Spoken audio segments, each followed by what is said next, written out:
Good evening, ladies and gentlemen. Welcome to the City of Bettendorf Committee of the Whole meeting. Today is Monday, May 19th. It's 5 o'clock p.m. Thank you all for joining us. We will start today with items to appear on our agenda for tomorrow night at 8 and 9. This is an amendment to the city budget. We do this each and every year. And to explain this year's amendment, we welcome our Finance Director, Jason Schatt. Jason, thanks for being here. You have the floor. Thank you, Your Honor. As you said, we have this opportunity each year by the end of May to amend the current year's budget that ends on June 30th.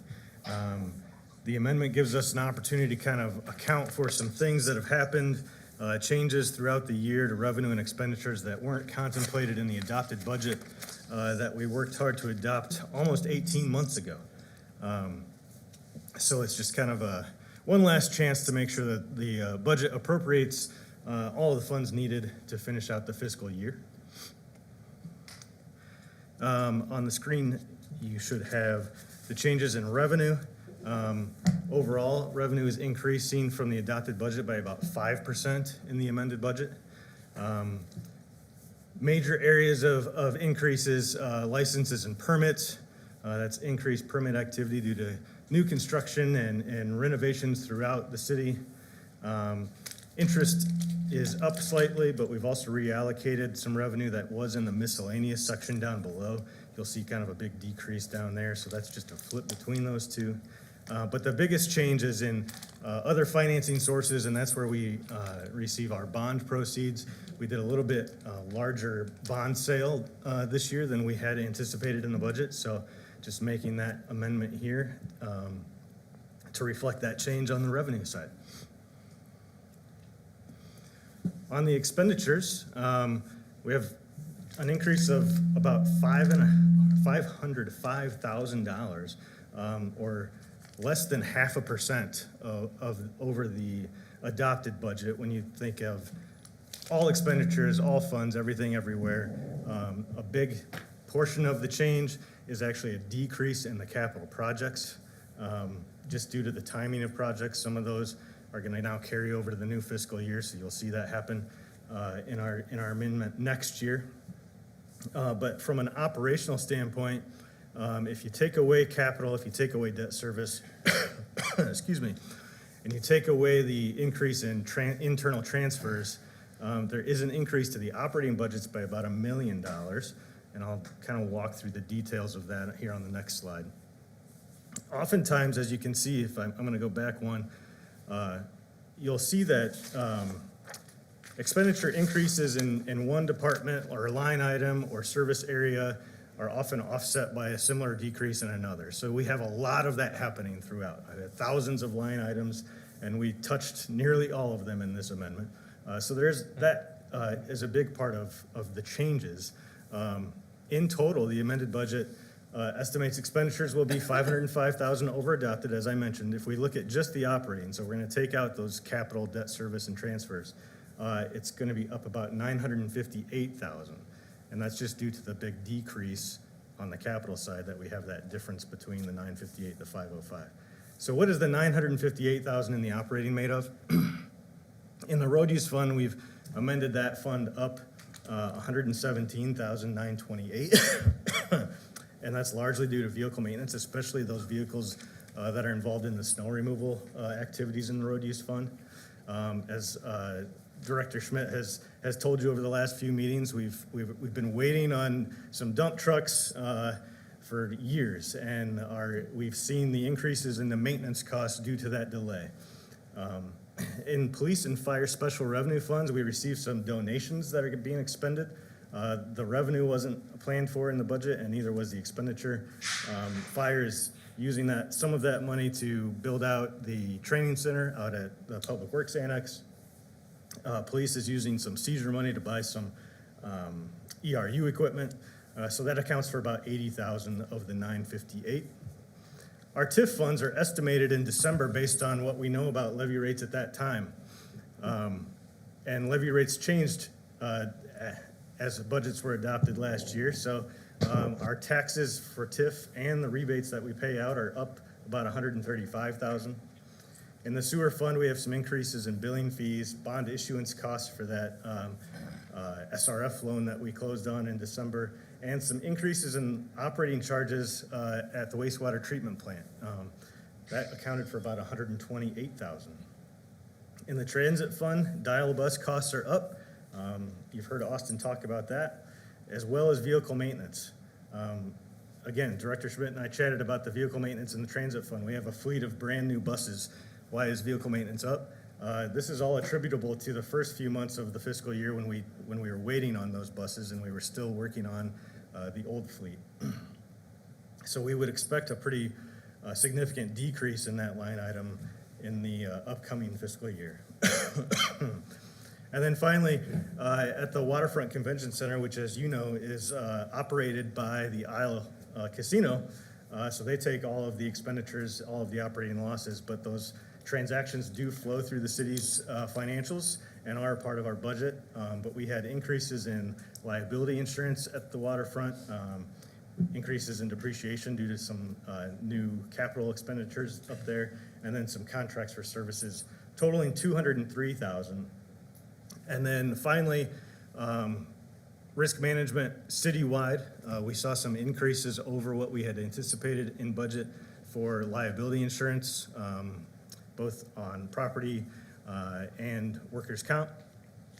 That $126,700 is expensed in the internal service fund, but then charged back across all funds and all departments according to number of employees, value of fixed assets, things of that nature. So those, what do we have there? 7 items alone make up basically the $958,000 increase on the operating expenditures. I want to point out all of these are outside of the general fund. If we look at just the general fund, operating expenditures are actually down about $50,000 in the amended budget from the adopted budget. So nothing to do with property taxes. These are all in areas that have their own revenue sources to cover these increases. Here's just a table of planned transfers in and out by fund. This is exactly as we talked about it back in the January, February budget time. We did not change any transfers. I think all of the necessary transfers come the end of the year will fall within this framework here. And then fund balance changes. The original budget anticipated fund balances in total, so across all funds, both governmental and proprietary, a decrease of $2.4 million down to $126 million in total fund balance. We're amending that to change it. What we would anticipate the ending fund balance to be come June 30th is actually up about $3 million from $140 million to $143 million. Some of the key funds you see on the table down below, the general fund will end at about $17 million. If we look at only the unassigned portion of that fund balance, that's 39% of expenditures. Remember, a portion of the total fund balance of the general fund is loaned to the landing project, and that's being repaid through those SCRA and RDA grants that are coming in over the next several years. And then I would also note that this is the first year of the extra taxes levied that will pay for those firefighters that are currently covered with a SAFER grant. So we have a little bit of extra tax revenue coming in, kind of bolstering that fund balance a little bit, just as we had planned when we adopted this budget back in April of '24. The road use fund will end at 64% of expenditures. That's a little bit higher than we would normally like to keep it, but again, we're waiting on those dump trucks to come in. Once those come in and we pay that bill, that's going to come down to kind of the level that you would expect it to be. In the sales tax fund, we should end the year with $1.6 million. The gaming fund with $1.1 million. And health insurance, this is the internal service fund that pays for the employee health program, should have a fund balance of $1.1 million come the end of the year. That's 20% of expenditures.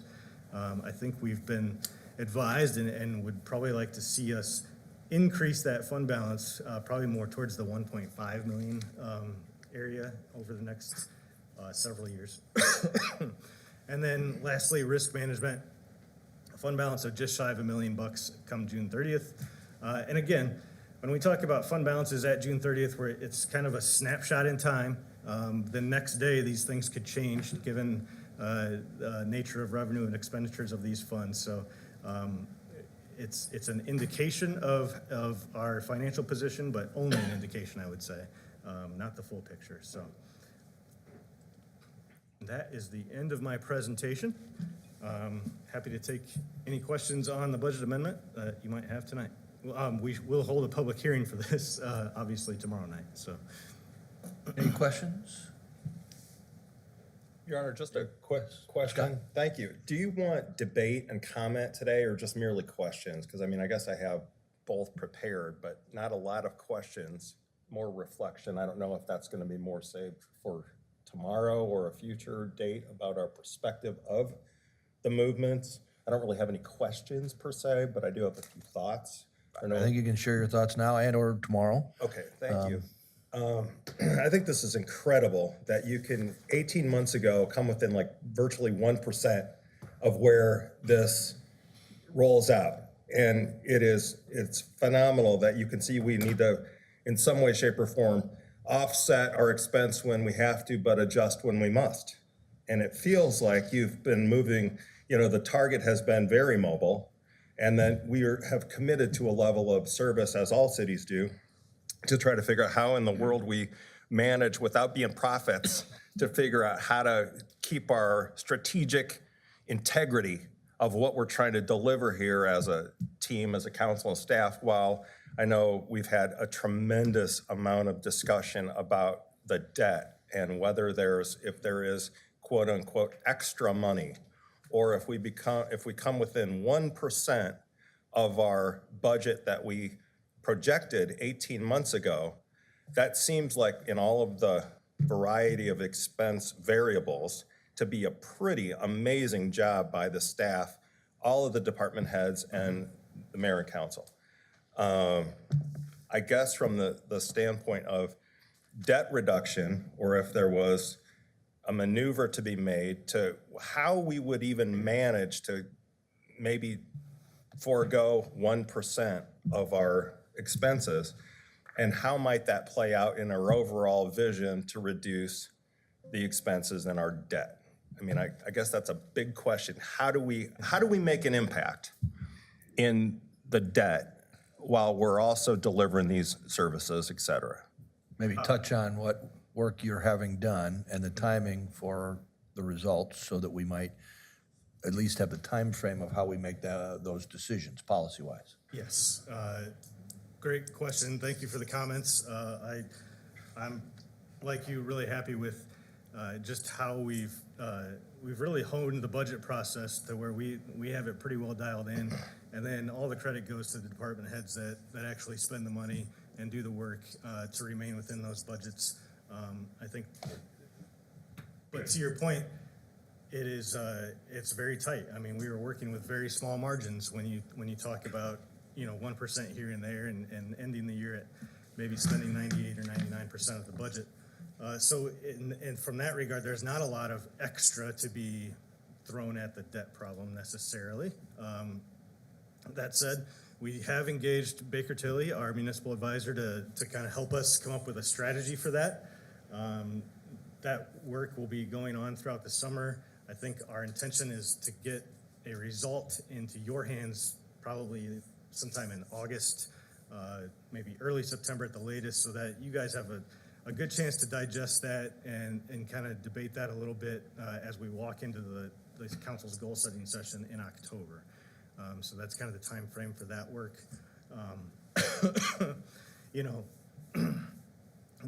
There is some fund balance in areas that certainly could be directed at that, but there's a lot of competing priorities for extra dollars. Obviously, there's some capital things that we've looked at. There's some economic development projects that are interesting and could maybe make a claim on some of those dollars. So I hope that by the end of the summer we have a pretty good plan for you, and it will help you prioritize those extra dollars in a way that works to achieve your goals. So. Well, and Councilmember Jager did a great job of helping us to illustrate, like, okay, are we going to reallocate unspent funds? Are we going to trim spending when we can? But obviously, at the end of the day, we can't starve our resources that, you know, our services or delay infrastructure repairs and so on and so forth. So this budget, again, I don't know where we're at in terms of debate on it, but I think it's just masterful to be able to come that close to something that you had a year and a half ago to be able to deliver. And then as we're, you know, again, we're accountable to the taxpayers, like our job every day, you know, in every way is to try to figure out and communicate how hard the staff works to try to be lean and mean. And that I think the perception on the street may be, oh, those guys are wasting our money or this or that. And I guess from this seat, it just seems like quite the opposite is true. They're trying to deliver high levels of service while maintaining a reasonable tax level. It's pretty incredible. So thank you, Your Honor. You bet. Good comments. Anybody else with questions? Greg? Following up on Councilmember Nauman, thank you for the kind words. I appreciate that. Jason, when we get to it in August, it might be helpful to be able to say, here are our funds. We've got a road use fund, we got a gaming fund, we got the risk management fund. The council has established a policy saying you should have up to X% as the balance in that fund. Assuming that you've already built the fiscal year 26 budget now, and we're going to go into that shortly, you can project your ending fund balances as of June 26 to the extent there are available funds above those council-directed reserves. It would be interesting to know what that number is in total. Okay. Thank you. And maybe secondarily, depending on the type of fund, where it could be used. Yeah, I doubt 'Cause we're there may gonna be pull some road use and funds- put it against taxes. but Yeah, put that's it my against point. the Yeah. debt service. Yeah. Yeah. Other questions, thoughts for Jason? Yes, Jerry? Thank you, Your Honor. Well, it seems to me that the general fund with the 39% of expenditures available, 17 million available, it's real easy to affect our debt by looking at what our requirements are next year. Say we determine we need a $10 million CIP program out of the general fund, but instead of borrowing $10 million, only borrow 9 and take the other $1 million out of the general fund, or whatever numbers, and I'm just using example numbers. And that depends upon what we decide we want for available expenditures, 39%, 28%, some other number. I think that's kind of the options I think Jason's talking about, is if we can get some help on how each one of those funds could be used, where those reserves should be and what might be there, because you may have other competing projects that you suggested. You may have an opportunity to pay down some debt, and that's one of the options, I think, Jerry, is how much can we get away with? And if council's flavor is 7 million in CIP, how does that help you? How does that hurt you? Because if we're around the 10, but they bring us 10.5 and they convince us we ought to do it, we've been kind of doing it. But if we say hard number 9, what are we gonna miss out on? So those are the things that we need to investigate, and maybe that's okay. And certainly at some point in time, if we can get ahead of the game, which we've been trying now, at least for the 14 years I've been here, and not succeeding, that's, we're doing really good work, but there's always something. So those are the things we can talk about. Anything else on this item? Thank you, Jason. Thanks to department heads. Good work, everybody. Let's move to our consent agenda item. The first item to discuss is item D. We heard a little bit about these changes in transit, and for this discussion, we welcome Austin Whelan and Brian Schmidt, but Austin looks like he's got it. He even dressed up for you, Your Honor. I know, he looks good. He's been doing great. And his council white shirt on. Very nice to have Won't be here Austin tomorrow, Whelan so- here. Appreciate you. Our Transit Operations Manager, Austin, you have the floor. Thank you, Your Honor. Thank you, sir. So yeah, this item is, we're just requesting to set a date for a public hearing regarding some proposed changes to our ADA complimentary paratransit service policy. Just as a quick recap, those changes that we are proposing include a new application process that requires an additional qualified medical certification component, as well as a 3-year application eligibility process. So every 3 years, they would renew eligibility, which would also require all of our existing paratransit pass holders to recertify within 1 year of the adopted date of the new policy.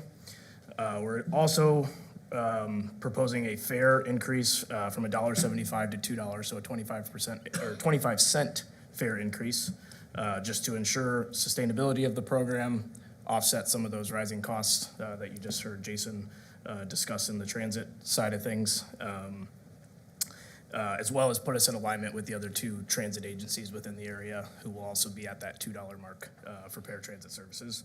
And then we'll also be instituting a no-show policy. Again, the no-show policy is not designed to hurt or punish anybody. It's actually very lenient, but just acts as a safety net in the case that we have any sort of runaway egregious no-shows that happen within the program. Those no-shows do cost us money. Every time they happen, we still have to pay Riverbend for that trip. So again, just trying to make sure we have some sort of a safety net there and a policy to fall back on. Because we're proposing these changes, we're required to put this through the public participation process per the ADA regulations. So part of that includes having the public hearing that we're asking to set the date for. Additionally, we'll hold some informational meetings, collect comments that way, as well as through email, phone, in person. However anybody would like to provide a comment to us, we'll take all those and put them into a report for you guys. So that's all I have. If anybody has any questions. more than Just happy to remind answer me, them. Austin, the certification and recertification process is aimed to make our policy consistent with Davenport and Riverbend. We didn't really have that language before. Correct, yeah, yep. So yeah, we're just more so aligning the policy with the other 2 major transit agencies in the area, Metrolink and City Bus. We don't currently have the medical certification component, and we don't have a renewal component under our current policy. This makes it so much easier if we're all using the same language, the same applications, because people cross over and use all 3. Correct, yep, correct. Thank Yeah. you. Questions for Austin? All right, then I'd like to entertain a motion that consent D remain on tomorrow night's agenda for our consideration. So moved. Second.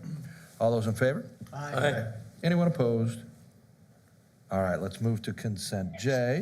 This is a professional services agreement with HDR for the I-80 and Middle Road city-funded improvements when the Iowa Department of Transportation creates the compressed diamond interchange. Our Public Works Director, Brian Schmidt's going to cover this. Brian, you have the floor. I do, thank you, Your Honor. As part of the Iowa DOT reconstruction of the I-80 Middle Road interchange, Middle Road will be constructed from primarily just north of where Quick Star is, all the way to about 900 feet just south of Indiana. So that's just under a mile-long stretch that will be included in the reconstruction of that whole intersection. As part of that, and that's all DOT funded, but the city is responsible for the streetscaping elements such as pavers, trees, landscaping, and the planned recreational trail, the conduit for the electrical lighting, that'll eventually go all up just south and north of the intersection. And we're requesting HDR, this professional services agreement to complete that work, and then the streetscaping project will be bid late 2026 by our department. Any questions for Brian? Greg? Thank you, Your Honor. Brian, when this was on the agenda last time, I know I had some concerns because I was unsure of how this all integrated into the expenditures that we are and have been incurring in that area. We've spent a lot of money on roundabouts. We are spending a lot of money on a pedestrian overpass. And when this was presented, it showed as an additional $2 million in that area. Subsequent to the last meeting, I understand, I've received additional information, I assume the other council members have received additional information, that it's not $2 million for landscaping as such, but there are various components that take up a sizable chunk of that money and things that make sense to do now. For instance, the extension of the rec trail under Interstate 80 is probably most appropriately done when they're constructing the new middle road under Interstate 80, as opposed to doing it down 5 or 10 or 15 years later. Economies of scale kind of thing. If you recall those numbers, and I don't have them in front of me, could you tell me what the breakdowns were of the 2 million? Some went to streetscape, but some was going to the extension of the walkways, the rec trail. Some of it was going to put in optics, fiber optics, so that you can continue to synchronize the traffic signals and use camera readers or whatever it is that the public safety folks would want to use in association with the fiber optic. Do you have those numbers offhand? I do not have those offhand, but I can have those to you by tomorrow night because. If we just have it available publicly, I would really like the public to understand that we're not spending $2 million on grasses as it goes from the interstate up to Quick Star. No, just as you discussed, I can have a breakdown for you, but yet it isn't just landscaping. It is the pavers, it is the recreational trail, it is the conduit, the fiber optics, the street lighting itself, which is all the city's responsibility for that particular project. And I seem to recall, maybe somebody on the council has the numbers, I seem to recall it was like $650,000 just to extend the rec trail through this area. And that's a sizable chunk of this money. And street lights were another sizable chunk of the money. And we want people to be able to see as they come off the interstate and come into our city. But again, it just helps me to be able to explain if I'm able to have the numbers. And if we have them publicly available, I think that's a good thing too. Thank you, Your Honor. Thank you, Brian. Any other questions for Brian? All right.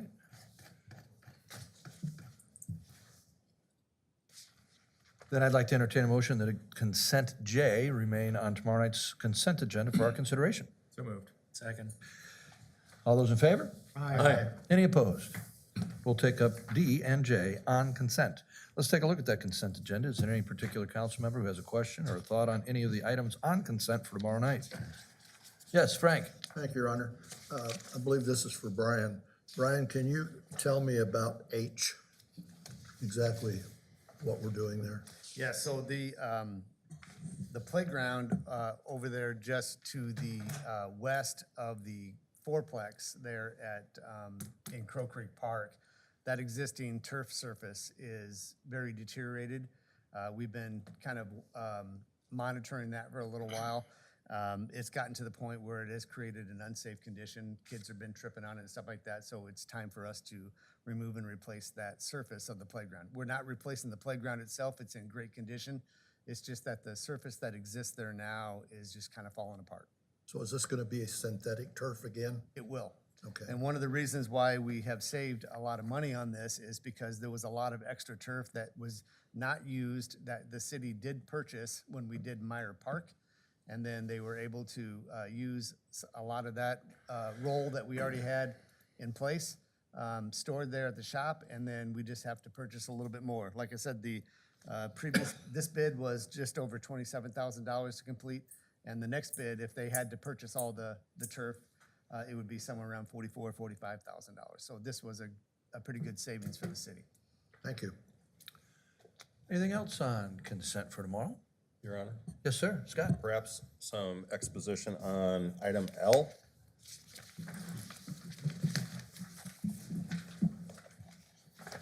The automatic aid. Fire Chief Sade, you got the opportunity to tell us a little bit about that. And we've got some maps and all kinds of good stuff. Why don't you tell us, Sure. Thank you, tell Your the Honor. public here anyway? Thank you, Your Honor. Basically, what we have now currently with the LeClaire Fire is mutual aid agreement. We're just bumping it up a notch, going into automatic gate agreement. And what that does is that dispatches engine companies all in the beginning instead of having our company officers have to request mutual aid for them. We currently do it with Davenport, and Davenport supplies an engine for us with automatic aid, all from the west boundaries of Bettendorf up to Devil's Glen, and we provide from the east boundaries of Davenport to Eastern Avenue. With Leclerc, it's gonna basically do the same thing, but we're just gonna take care of everything on the east side of Devil's Glen, all the way out to Territorial for Leclerc. So it's a win-win for both communities. We did look at, geographical considerations and the frequencies that we would be responding to Leclerc and vice versa, and it's about averaged out. I ran the facts for Davenport, as a matter of fact, for the last 4 years we've been doing it. 35 responses both ways averaged out for the last 4 years. So we're getting more personnel on scene in a timely fashion, and that's really important when it comes to structure fires. Thank you, sir. Anything else on consent? Okay, then I'd like to entertain a motion to approve all consent items for consideration on consent tomorrow. So moved. Second. All those in favor? Aye. Any opposed? Okay, we'll take up the entire consent agreement as written. I have nothing to add to tomorrow night's agenda. Does anyone else here have something to add? Anybody want to give me a timeline on my wrestling state champions? I tend to like those kids. No? All right. Hearing none, I'd like to entertain a motion to adjourn. So moved. Second. We stand adjourned. Good work, people. We'll start at 7 o'clock tomorrow evening.